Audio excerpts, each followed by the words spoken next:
नमस्ते, मेरा नाम सावित्री है और मैं आपको उस दौर की बात बता रही हूँ जब लड़कियों का स्कूल जाना, शिक्षा लेना पाप माना जाता था।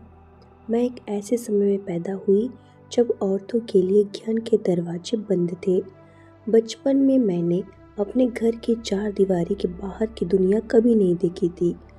हमारा समाज, हमारी परंपराएं सब यही कहते थे कि औरत का काम चूल्हा चौका संभालना, पढ़ाई लिखाई तो काम मर्दों का होता है। और तो बस क्या करेंगी, चूल्हा चौका करेंगी और घर की देखभाल करेंगी। मैं आपको वो दिन बताऊंगी जब सब कुछ बदल गया।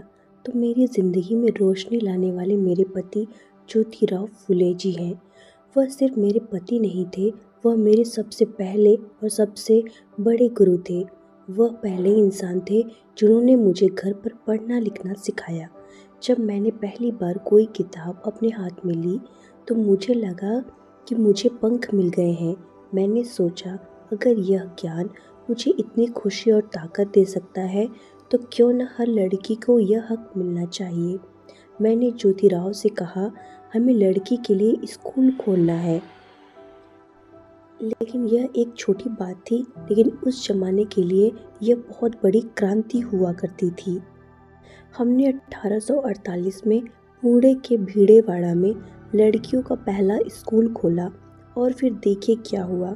समाज में हमें स्वीकार नहीं किया। जब मैं स्कूल पढ़ाने जाती थी तो रास्ते में लोग मेरा अपमान करते थे। वे मुझ पर कीचड़ फेंकते थे, गोबर फेंकते थे, पत्थर मारते थे। वे चिल्लाते थे, देखो यह औरत ज्ञान बांटने जा रही है, यह समाज को बिगाड़ रही है।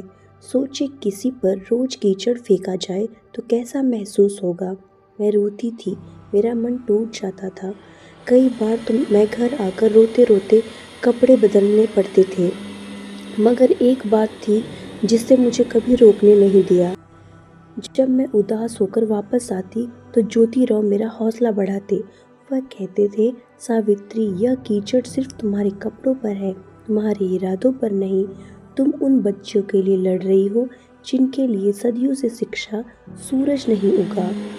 उन्होंने कहा कि जिस दिन तुम घर बैठ जाओगी उस दिन उनकी उम्मीदों पर पानी फिर जाएगा। और जब मैं स्कूल में देखती थी कि वो छोटी छोटी बच्चियाँ कितनी मुश्किलों से आती हैं तो उनकी आंखों में ज्ञान की प्यास दिखती थी, तो मुझे लगता था कि यह अपमान, उस दर्द एक बच्ची के भविष्य की कहीं छोटा है।